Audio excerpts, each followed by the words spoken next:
Digitalisasi kini menjadi solusi bagi semua lini industri termasuk perhotelan dalam melakukan aktivitas bisnisnya. Untuk bisa bertahan secara bisnis di tengah pandemi COVID-19, Waringin Hospitality Hotel Group melakukan pembenahan serta inovasi pada brand website mereka yakni waringinhospitality.com sebagai layanan digital booking kamar di sejumlah hotel di bawah manajemen Waringin Hospitality Hotel Group. Lalu, apa saja bentuk pengembangan dari brand website waringinhospitality.com yang mampu menaikkan revenue perusahaan hingga 400% selama 2022?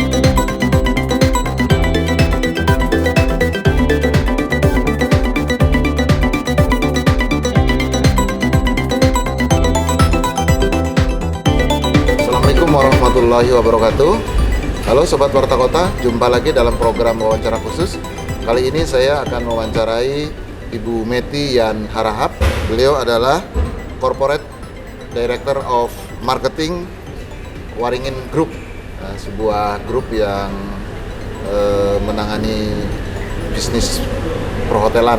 Nanti kita akan ngobrol-ngobrol bagaimana grup ini terus berkembang dan bagaimana bisa bertahan di era pandemi sampai sekarang, apakah ada perubahan model bisnis, dan karena ini juga akan menghadapi bulan puasa dan lebaran, nanti kita juga akan bicara apa program di bulan puasa dan lebaran. Assalamualaikum, selamat siang Mbak Mety. Waalaikumsalam, selamat siang Mas Pro. Aduh, saya happy banget nih tim Warta Kota kesini, seneng banget kita. Iya, terima kasih Mbak Mety. Ini udah lama nggak ketemu. Sekarang kita ketemu di tempat yang nyaman lah tuh. Sambil ngopi, sambil minum, sambil ngobrol-ngobrol. Alhamdulillah. Mbak Mety, kita tahu kan Waringin ini terus berkembang. Mungkin bisa ceritakan bagaimana proses perkembangan grup Waringin ini nih Mbak. Oke. Mas Pro, makasih ya sebelumnya ya. Kalau saya cerita mengenai perkembangannya Waringin tuh sebenarnya dari sejak tahun 2010. 2010 itu diawali dengan ada Hotel 88 di Usada. Kenapa kita pilihnya di kota? Karena akses kita mau memfasilitasi kebetulan dekat rumah sakit. Nah, ternyata alhamdulillah kan berkembang sehingga ada brand-brand lain yang hadir. Dari Hotel 88, terus ada Luminor Hotel di Surabaya, terus di Jakarta juga ada. Lalu kita juga punya Avery itu ada di Bali, dan sekarang kita juga lagi develop untuk Luminor Signature di Sentul. Jadi Mas Pro, insya Allah itu akan ada beberapa unit lagi nanti yang akan di launching. Dalam kurun waktu, kebetulan saya bergabung itu di tahun 2017 dengan Waringin. Kurun waktu dari 2010 sampai sekarang itu kita sudah punya total 30 hotel. Dan ya sama-sama kita pahami ya bahwa perkembangan perhotelan itu sudah tidak bisa, kadang kalau kita bilang nggak bisa dibendung juga, mungkin sama dengan Alfamart. Ya jumlahnya saing-saingan. Berarti kan sangat kompetitif kan Mas Pro ya? Betul. Dan kita tahu kan sebenarnya bisnis perhotelan kan terkait dengan dunia pariwisata. Betul. Dan kita tahu ketika pandemi awal 2020 kalau di Indonesia, kalau di luar negeri kan akhir 2019 lah ya, itu kan sangat terpukul Mbak. Betul. Tapi kalau kita lihat nih sekarang ini sepertinya sudah mulai menggeliat lagi nih, bagaimana nih Waringin Group ini bisa bertahan sampai sekarang bisa terus eksis. Terus terang tahun 2017 waktu saya bergabung nih, kalau maksud saya ngomong begini tujuannya karena saya mengikuti prosesnya.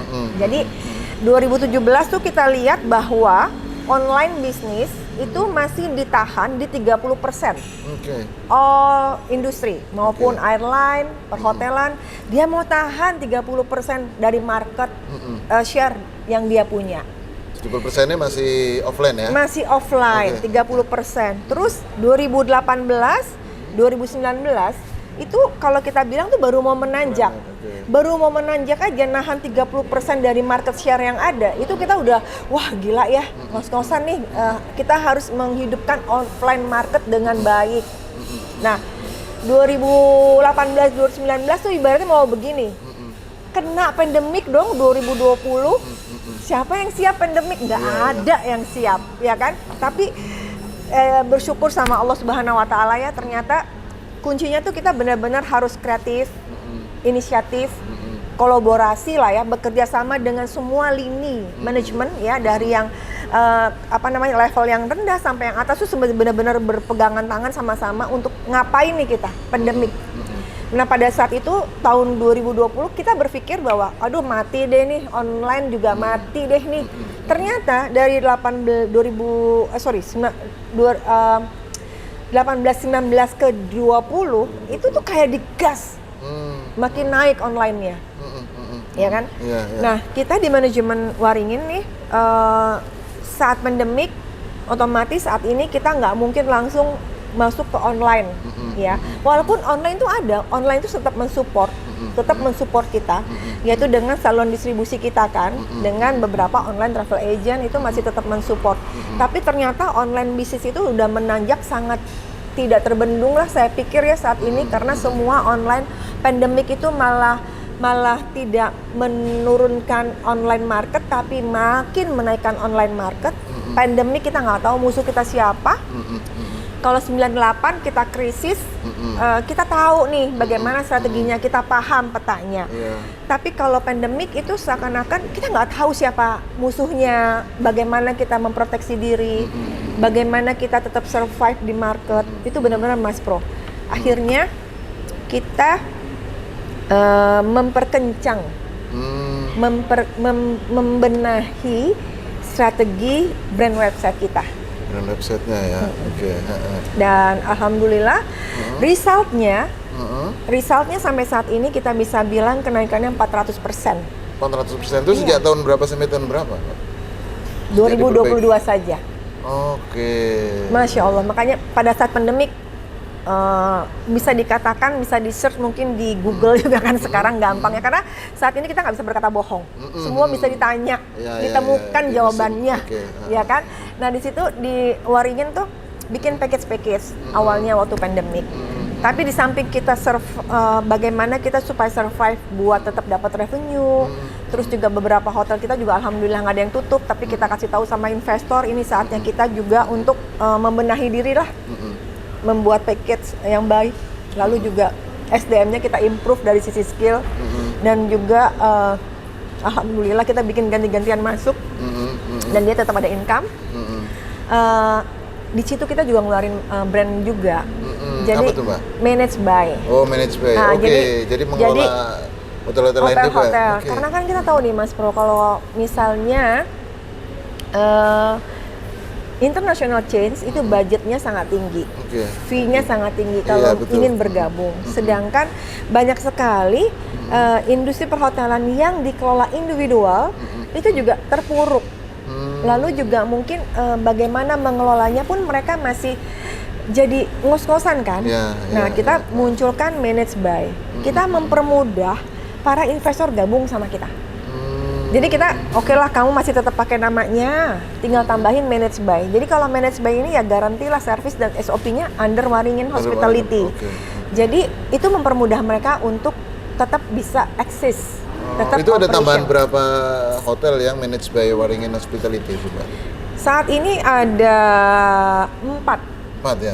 Saat ini ada 4. Dan mungkin kedepannya ada beberapa individual hotel juga yang akan bergabung. Every itu sudah ada 2. Nah, selebihnya menggunakan brand Luminor, Luminor Signature, lagi develop juga. Lalu juga ada Hotel 88, ada Every juga.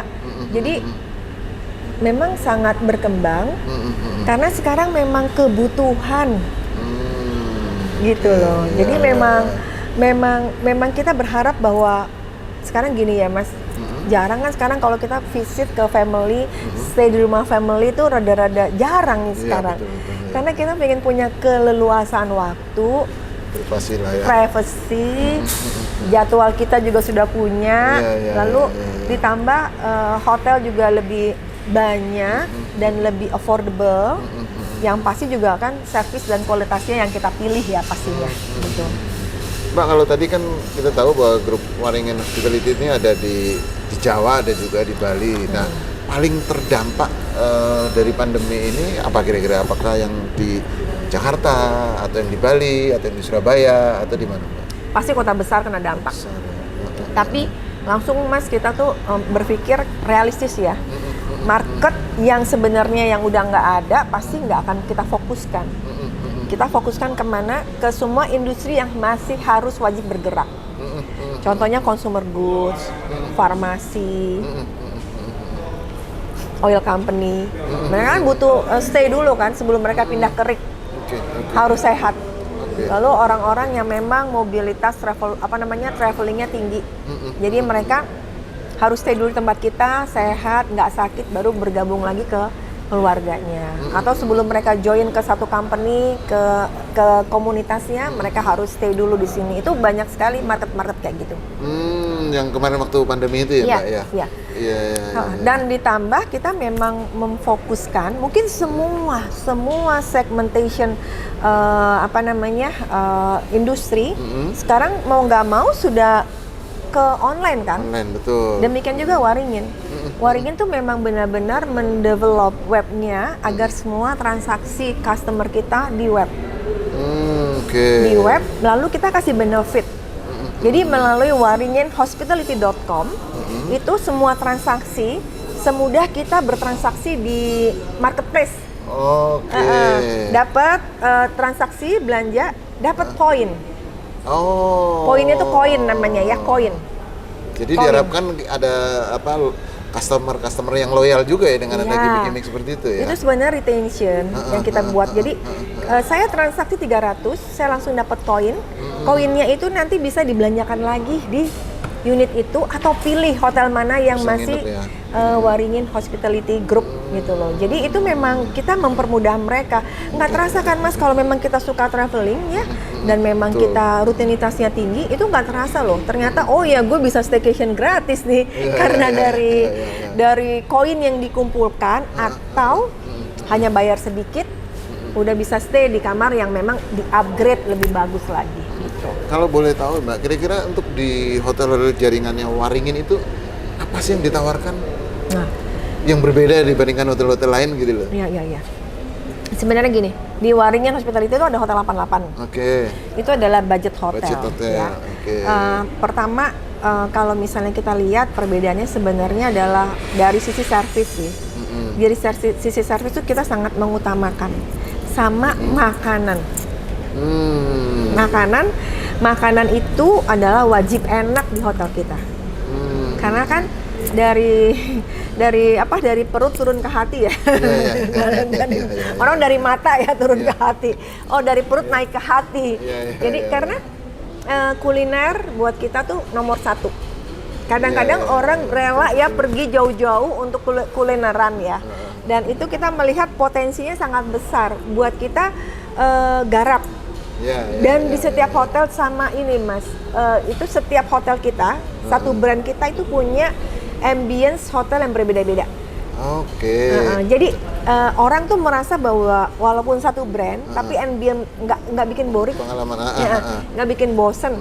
Kalau misalnya masuk ke website kita, waringinhospitality.com bisa lihat-lihat Sidoarjo dekorasinya berbeda.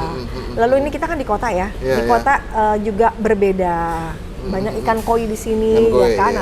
Dan juga di Pecenongan juga berbeda. Karena kayak kita ada satu kayak di Paris ya, Parisian gitulah yang suka minum kopi, duduk nyaman gitu lah kayak gitu. Kalau tadi kuliner yang enak itu lebih pada kuliner ke Nusantara atau juga internasional atau apa yang lebih khas? Jadi memang untuk Waringin Group kita memang mengangkat yang namanya kearifan lokal. Karena kita tahu yang stay di hotel-hotel kita itu lebih banyak dari lintas daerah. Lintas daerah yang mana mereka punya pengen nyobain makanan khas daerah, ya kan? Tapi itu per jadwal. Ada yang memang jadi kuliner Nusantara. Jadi mayoritas makanan yang kita sajikan adalah makanan Indonesia. Tapi ada beberapa yang kita mix. Kita melihat data yang ada. Data yang ada misalnya ada tamu, kan ada segmentation mungkin dari asing banyak ya kita mengakomodir. Tapi kadang yang mereka cari justru ciri khas kayak gitu. Betul loh Sobat Warta Kota, kalau makan di sini ada terong balado, ada pare juga tumis, ada kangkung, dan memang rasanya berbeda. Iya. Dan tentu kebersihannya lah, higienisnya Itu juga terjamin juga ya, nomor kira-kira satu. gitu ya Pak ya. Jadi memang ada makanan khas rumahan, ada makanan untuk menu yang western itu juga ada, kita gabungkan. Jadi sekarang ya coba ya, untuk makan siang aja harganya tuh masih average ya, 100.000, bahkan ada yang di bawah 100.000, all you can eat. Coba. Itu baru Ini average ya dari semua, iya. tidak semua sama. Mungkin ada yang di hotel Luminor bisa jadi ada yang 120 package-nya, ada yang sampai cuma 75.000 package-nya all you can eat. Oh, padahal kalau di mall aja all you can eat sekarang minimal ya 200-an ribu lah seminggu. Betul Mas Pro, betul banget. Luar biasa. Betul, Iya. karena kalau kita lihat tadi kita bicara ya, dari sisi dekorasinya berbeda. Terus kita juga memberikan benefit tambahan buat customer kita yang memang ingin ingin stay tempat kita, dia ngumpulin koin. Okay. Ada lagi sebenarnya di Hotel 88 tuh yang menarik. Kan kita melihat bahwa fenomena sebenarnya sebelum viral di Instagram foto di KUA sih sebenarnya kan ada ya. Ada di Instagram tuh banyak millennials yang malah kayaknya stres ya. Jadi kita tuh sebenarnya pengen pengen pasangan ini less stress, more happiness lah, gitu ya. Jadi kita tuh punya package di Hotel 88 itu tak perlu mahal menuju halal. Jauh sebelum viral foto pengantin yang cuman ke KUA. Karena kan siapa sih yang nggak mau celebration ya Mas ya? Celebration for kebahagiaan mereka menikah, tapi kan tetap harus realistis. Nah, kita tuh memberikan solusi. Cuman 5 juta loh. Makanya. Bagaimana bisa dengan 5 juta tapi hotel bisa ada margin? Tentu ada margin kan, nggak mungkin. Pasti, kan? tapi ya 5 juta jangan 2.000 yang diundang, itu juga kacau. Iya kan? Itu paket minimal lah ya? Iya, jadi kita bikin memang pilihannya kepada si mempelai. Jadi kita tuh jualnya kamar, wedding, ulang tahun, meeting. Terus kita juga kasih customer kita tetap benefitnya ada. Nah, kalau untuk wedding di Hotel 88 affordable. Karena apa? Mereka cepet minimal pesan makanan aja 5 juta, mereka udah dapat venue kok. Iya kan? Tapi ternyata Mas, saya tuh pas launching package itu tahun 2018 ya. Atau di akhir 2017 ya. 2017 kita launching package itu for wedding. Tak perlu mahal menuju halal untuk Hotel 88 ya. Animonya tinggi. Bayangin ya Mas, ada yang cuman saya booking dulu deh bayar 5 juta tapi weddingnya masih beberapa bulan. Ternyata dealnya lebih dari itu. Jadi rezekinya dia ada aja kan. Ternyata kan biasa ya. Ya mau wedding, ada ini yang mau diundang, ini mau diundang, terus ada lagi kayak gitu. Akhirnya nambah ya paketnya ya. Jadi kita nambah, dari si pasangan juga nggak merasa terbebani untuk mau heboh-hebohan gitu loh. Kayak gitu. Mbak, ke depan kira-kira bagaimana strategi grup Waringin untuk terus mengembangkan bisnis perhotelannya ini?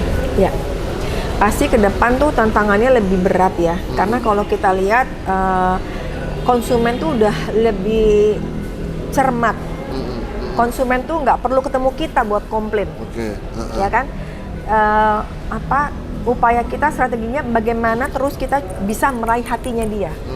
Karena customernya kita kan sangat beragam, ya kan? Ditambah dengan sosial media. Udah nggak perlu lagi kotak saran, ya kan? Memang udah lama tuh kotak saran nggak ada. Bahkan dia bisa DM ke Instagram saya untuk kualitas hotel. Saya juga nggak ngerti. Padahal di Instagram saya tuh cuma saya, anak saya, suami saya gitu loh. Tapi dia bisa search segitu kan? Nah, tantangan kita ke depannya bagaimana customer kita tuh tetap sama kita, happy dengan kualitas yang kita berikan kepada mereka dan affordable. Jadi memang affordable itu sesuai dengan value yang dia bayarkan.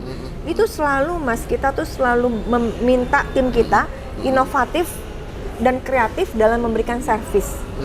Karena kan ini produknya intangible ya. Iya, betul. Ya, intangible yang cuma bisa kita rasakan, kita nikmati, dan kualitasnya baik, makanannya enak. Itu satu. Yang paling penting adalah bagaimana kita mengembangkan market online yang ada itu direct to our brand website. Sekarang ini dari total customer kita berapa persen yang sudah online tadi? Sebenarnya kalau dari secara keseluruhan belum banyak, Mas. Belum banyak ya? Belum banyak karena. Tapi trennya naik atau gimana? Trennya naik kan saya bilang tadi 400% okay. kenaikannya. 400% kenaikannya tuh menurut saya tuh wow. Iya kan? Dalam artian ini ada pasar yang belum kita garap semaksimal mungkin. Saya yakin ya, media online juga sama. Gimana engagement di sosial media itu sangat kait-mengkait. Ya kan? Ada walaupun kita pingin yang kenaikan yang sangat positif ini terus meningkat sehingga dia nggak kemana-mana. Karena persaingan sangat ketat. Ya kan? Lalu juga ya kita tahu ya, semakin tingginya teknologi, perkembangan teknologi juga kita harus mengikuti dengan baik. Barrier-nya adalah balik lagi ke people-nya, people dalam artian kalau saya kan sebenarnya milenial senja ya. Milenial senja maksudnya umurnya tuh mengikuti proses dari analog ke digital. Iya kan? Dari analog ke digital itu prosesnya tuh memang harus ya, thanks God, alhamdulillah ya bahwa kita mengikuti proses itu dan kita memang harus siap. Barrier yang lain adalah tantangan memberikan membuat tim kita percaya bahwa digital itu is very prospect. Digital itu prospek untuk meningkatkan revenue dan tantangannya nih, kalian bener kerjanya. Lo nggak bener kelar. Iya kan? Dan sebenarnya sudah terukur juga ya digital ya. Terukur. Kamu mau ibaratnya gini ya, kamu nggak bisa kamu nggak bisa pura-pura baik, ya kan?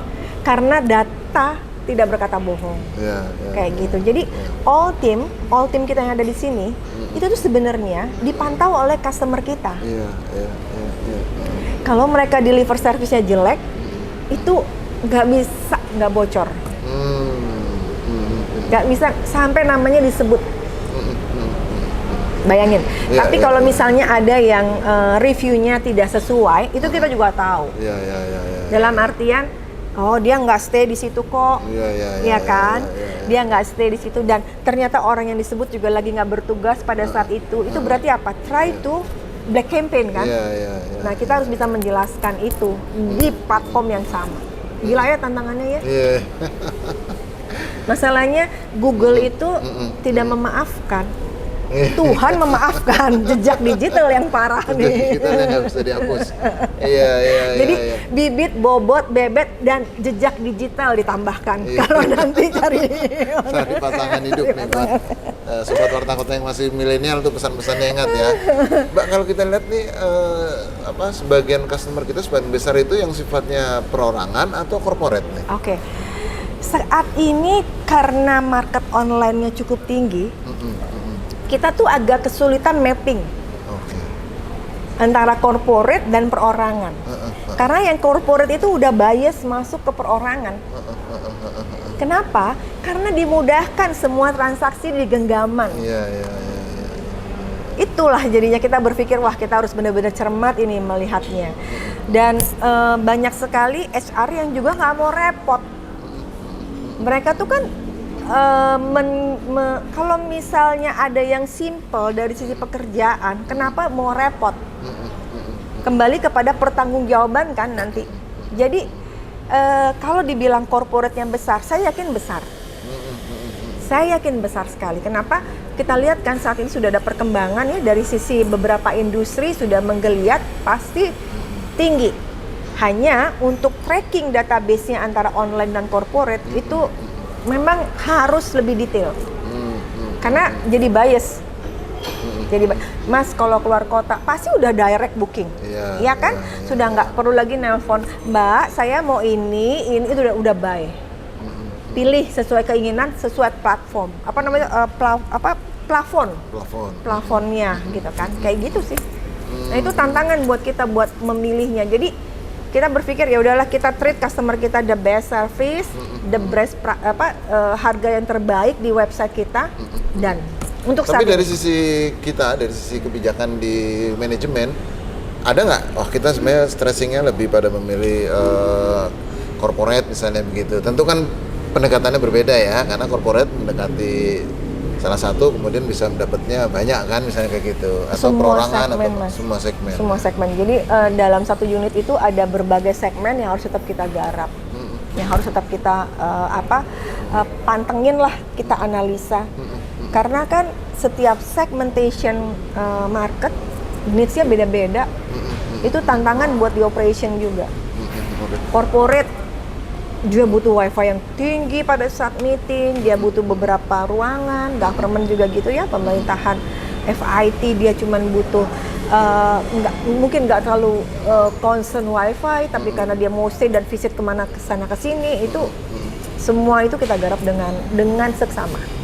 Mbak, tadi kita sudah ngobrol-ngobrol tentang kelebihan grup Waringin ya, dari menghadirkan ambient yang berbeda, makanan yang atau kuliner yang enak, kemudian penawaran paket-paket dari yang belum halal menjadi halal kira-kira gitu ya. Seperti itu ya, itu klub-klubnya. Tak perlu mahal menuju halal. Tak perlu mahal menjadi halal. Nah, kita tahu bahwa sebentar lagi kita kan akan masuk tidak boleh stres untuk redam stres ya dan lebih berbahagia lah intinya. Nah, kira-kira gitu. Nah, kita kan sebentar lagi akan masuk ke bulan Ramadan.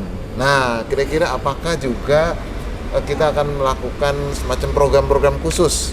Dan biasanya itu di bulan Ramadan itu kecenderungannya tamu-tamu hotel itu seperti apa, Mbak? Oh iya. Menarik sih, Mas. Kalau di bulan Ramadan terus terang frekuensi meeting masih ada. Tentunya masih ada karena kan tetap bekerja ya. Frekuensi meeting masih ada. Dan kamar pun kita masih happy dalam artian tamunya menurun iya, tapi tidak terlalu signifikan. Hanya tambahan program nih yang kita siapkan. Jadi kalau misalnya teman-teman Warta Kota semua nih, kalau mau buka puasa, booking di awal sebelum mau hari H-nya udah mulai dari sekarang booking semua hotel Waringin untuk bukber, dapatkan special price.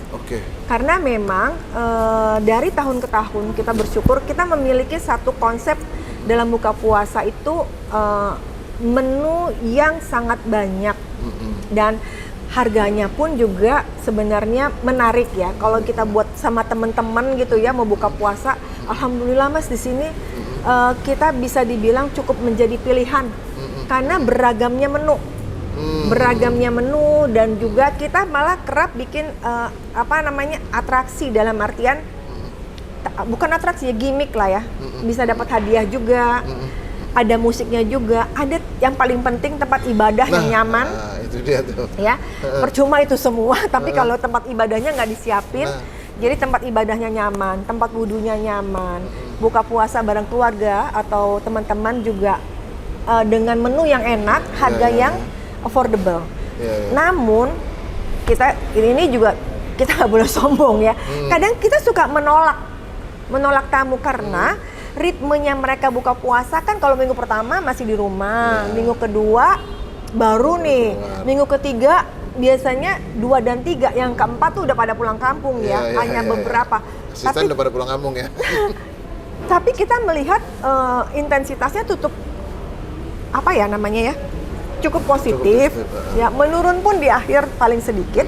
Tetapi untuk mendapatkan tempat dan harga yang spesial Saran saya sih udah mulai booking dari sekarang. Awal-awal ya. Biasanya tuh targetnya company kan. Company kan biasa udah punya jadwal ya untuk bukbernya Buka kapan. bersama. Daripada nggak dapat tempat juga ya mending dari sekarang karena harganya murah, lebih murah. Dan biasanya memang kan ada buka puasa, memang problemnya itu mau sholat maghribnya susah, sehingga buka puasanya jalan, buka puasa bersamanya, sholatnya kadang-kadang Iya. suka ketinggalan. Tapi kalau di grupnya Waringin selain kita- menyediakan menu yang beragam, Tempat sholat sholatnya yang juga paling. disediakan Jadi juga di ya? setiap unit tuh sudah mandatori tempat sholat yang nyaman, tempat wudhu yang nyaman, sehingga mereka juga ibadahnya bisa enak gitu loh. Berdasarkan pengalaman tahun-tahun lalu tuh menu-menu yang favorit itu kalau bulan Ramadan itu terutama udah buka puasa itu apa, Mbak? Sebenarnya menu kita beragam. Ada yang menunya khas apa namanya Arab, Timur Tengah ya. Arab ada. Lalu juga menu-menu khas daerahnya juga ada. Buka puasanya pun Mas banyak banget Mas ragamnya. Ada kolak, cake tradisional, terus juga macam ragam apa sih pelepas dahaga yang berbeda-beda. Setiap hari tuh diganti-ganti sama kita. Setiap hari ada tema yang berbeda. Jadi membuat customer kita juga nggak bosen, ketemunya berbeda lagi. Kayak gitu. Karena kita juga nemu sih beberapa temen yang juga rutin ya kesini. Oh kesini ya beda-beda kok menunya, dia bilang gitu. Jadi ya klien kita tuh sama sih. Nah, kalau buka puasa bersama biasanya sudah biasa. Ada nggak sahur bersama juga? Ada. Ada programnya juga? Ada. Jadi gini, kita ini buka F&B kita untuk buka puasa dan sahur.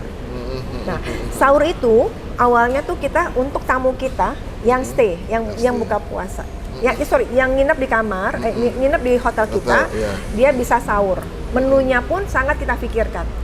Karena kan kalau mau sahur itu kan mood makan Malas tuh makan, lagi ya. nggak enak ya. Jadi itu benar-benar kita pingin mood makannya tetap enak, maksudnya berselera lah ya. Nah itu menunya juga sangat beragam Mas, dan itu juga ada sahur bersama. Dan ditambah nih Mas, tadi kita cerita pandemik ya. Jadi kita punya program juga untuk charity, untuk CSR. Jadi One for One Indonesia namanya. One for One Indonesia itu kita cetuskan pada saat pandemik. Nah, jadi ini masuk tahun keempat. Tahun keempat kita One for Indonesia itu seluruh unit kita di hari yang sama secara serempak mendonasikan makanan, tapi barengan. Mendonasikan makanan ini gini, misalnya Mas belanja, customer kita libatkan. Oke. Misalnya saya belanja, saya beli makanan 3, nanti saya lipatkan jadi 6. Oke. Jadi yang 3-nya ini, yang 3 kamu ambil, yang 3 ini kita keep untuk orang yang membutuhkan. Biasanya karena kita donasinya makanan, itu kita benar-benar selektif. Apakah itu panti asuhan, apakah itu masjid, itu kita pastikan dulu mereka akan menerima dengan baik karena nggak mau sia-sia ya. Ya, betul. Jadi mereka menerima dengan baik dan kita sampaikan agar mereka juga lebih efisien, nggak masak dan nggak bikin buka puasa. Jadi kita hari ini kita datang ya mau buka puasa bersama. Dan itu ada reportnya juga ke customer Ada. kita ya? Ada Mas. Dan itu kita kasih template siapa saja yang nyumbang. Oke. Per orang juga boleh. Ada Iya, juga iya, anak iya. kecil yang nyumbang. Iya. Jadi buat kita menanamkan kepada mereka, yuk ini kan lagi bulan puasa, biar sama-sama happy. Iya. Ya kita bikin waktu itu awalnya memang pandemik One for Indonesia. Jadi kita berkolaborasi sama-sama customer dan kita juga untuk sama-sama nyumbang.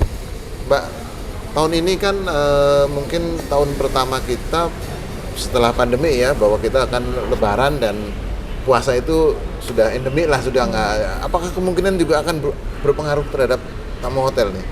Kalau sebelumnya kan masih pandemi lah, mungkin meskipun sudah mulai ini kan tahun sebelumnya kan, tahun sekarang kan udah bisa dibilang udah endemi lah, udah orang udah lebih bebas lah kira-kira gitu. Pengaruhnya pasti ada ya Mas. Jadi okupansi kita sudah mulai naik, sudah mulai naik dan baik gitu. Jadi PR-nya kita adalah mempertahankan mereka tetap menggunakan brand kita, itu aja sih.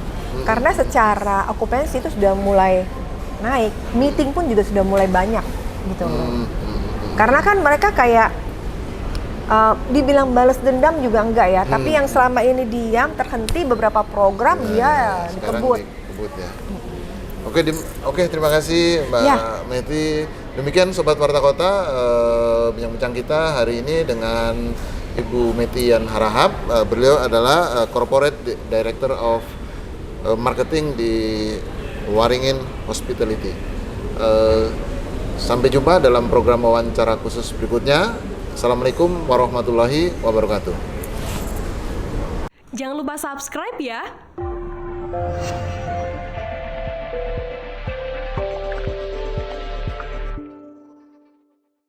Jangan lupa subscribe ya.